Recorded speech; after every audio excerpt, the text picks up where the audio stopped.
God. இந்த காலை வேளையிலே உங்களை சந்திப்பதை குறித்து மிகுந்த மகிழ்ச்சி அடைகிறேன். இந்த உபவாச நாட்களிலே எங்கள் தேவனோடு கூட அதிக நேரம் செபத்திலையும் வேத வார்த்தையிலும் நீங்கள் இணைந்திருங்கள்.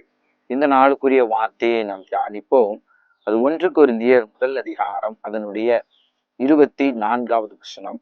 ஆகிலும் யூதரானாலும் கிரேக்கரானாலும் எவர்கள் அழைக்கப்பட்டிருக்கிறார்களோ அவர்களுக்கு கிறிஸ்து தேவ பலனும் தேவ ஞானவுமாய் இருக்கிறார். இங்கே கிறிஸ்துவை குறித்து பவுல் சொல்லுகிற காரியம் என்னன்னா, எவர்கள் அழைக்கப்பட்டார்களோ அவர்களுக்கு கிறிஸ்து தேவ ஞானமும் தேவ பலனும் ஆயிருக்கிறார். இந்த காலை வேளையில இயேசுவை குறித்ததான காரியம் என்னவென்றால், அவர் சகல ஞானம் நிறைந்தவராய் இருக்கிறார். நீங்களும் நான் இந்த உலகத்துல அநேகரால இவனுக்கு ஞானம் இல்லை, இவனுக்கு புத்தி இல்லை, இவன் எதற்குமே லாய்க்கு இல்லை, என்ன படிப்பு படிச்சாலும் இவனுக்கு மண்டையில நிக்க முடியும்னு சொல்லி இந்த உலகம் உங்களை பார்த்து பரியாசம் பண்ணிருக்கலாம். இன்னைக்கு இந்த உபவாச நாளில தேவனிடத்துல நீங்களாம் கேட்க வேண்டிய காரியம், ஆண்டவரே நீர் என்னை ஞானத்தினால நிரப்புங்க. வேதத்திலே வார்த்தை இப்படியாக இருக்கிறது. யாக்கோபு 1 அதிகாரம் அதனுடைய 5வது வசனத்துல, தேவனிடத்துல ஒருவன் ஞானத்தில் குறைவுள்ளவனா இருந்தால் அவன் தேவனிடத்துல கேட்கும் போது அந்த ஞானத்தை கர்த்தர் கொடுக்க அவர் வல்லவனா இருக்கிறார். ஞானத்துல குறைவுள்ளவர்களா நீங்க இருக்கிறீங்களா? ஆண்டவர்கிட்ட கேளுங்க. கர்த்தர் ஞானம் உடையவராய் இருக்கிறார்.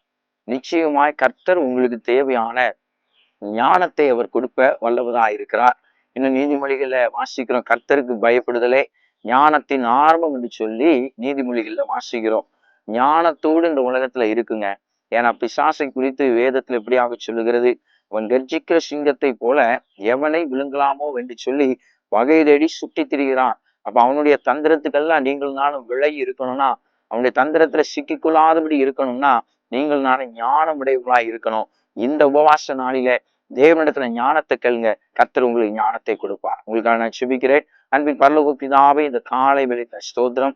நீர் ஞானம் நிறைந்தவரப்பா. இந்த காலை வேளையிலே அந்த ஞானத்தை கர்த்தர் எங்களுக்கு தாங்க. இந்த உலகத்திலே நாங்கள் எப்படி வாழ வேண்டும், எப்படி பேச வேண்டும், எங்கே இருக்க வேண்டும் என்கிற ஞானத்தை கர்த்தர் எங்களுக்கு கொடுங்க. அந்த வீடியோவை பார்க்கிற ஒவ்வொருவருக்கும் விசேஷித்த தேவ ஞானத்தினாலே நிரப்பும்படியா செபிக்கிறோம். ஆசீர்வதிங்க, வாழ்த்துகிறோம். இயேசுவின் மூலம் செபிக்கிறோம் நல்ல பிதாவே, ஆமேன். கர்த்தர் உங்களை ஆசீர்வதிப்பாராக.